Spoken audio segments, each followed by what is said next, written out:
Vous avez terminé votre test de conditions physiques et reçu votre rapport de conditions physiques. Pour pouvoir progresser sur ces paramètres, vous pouvez utiliser votre programme d'entraînement et vos zones de fréquence cardiaque personnelles, qui se trouvent sur le côté gauche du tableau de bord. Après avoir passé un test de marche, les zones 3 et 4 sont réunies dans une grande zone, comme vous pouvez le voir dans cet exemple. Pour le test de course à pied, il y a deux zones distinctes. Vous y trouverez aussi un bref aperçu du programme d'entraînement par jour et par semaine. De cette façon, vous pouvez facilement voir combien de minutes actives il vous reste à prester dans une certaine zone.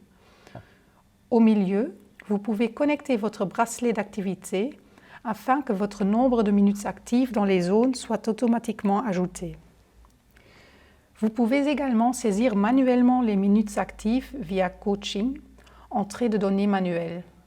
Sur le signe plus, vous pouvez ajouter une activité que vous avez effectuée dans la bonne zone. Par exemple, si vous avez joué au basket pendant 30 minutes dans la zone 3, vous pouvez le saisir ici et les minutes seront ajoutées automatiquement. Vous pouvez retrouver tous vos plannings d'entraînement sous Coaching, objectif d'entraînement. Ce n'est pas un programme destiné à courir un marathon. C'est un programme d'entraînement qui est basé sur votre test et qui a pour but de pouvoir progresser et bouger davantage dans la vie de tous les jours.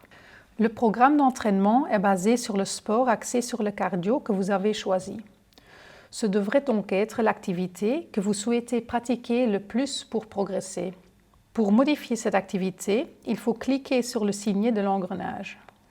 Donc ici, vous pouvez modifier votre activité et cliquer ensuite sur « Modifier » pour l'enregistrer. Le programme indiquera en bleu les minutes actives requises pour progresser optimalement. Vous verrez alors dans votre programme d'entraînement qu'un certain nombre de jours ont été saisis.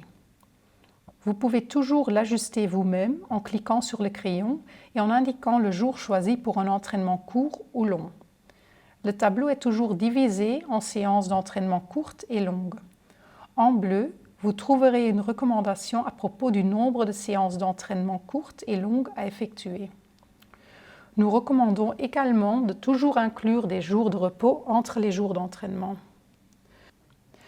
Vous pouvez alors visualiser votre programme d'entraînement dans son intégralité et vous pouvez voir clairement les séances d'entraînement courtes et longues en deux couleurs différentes avec vos zones de fréquence cardiaque.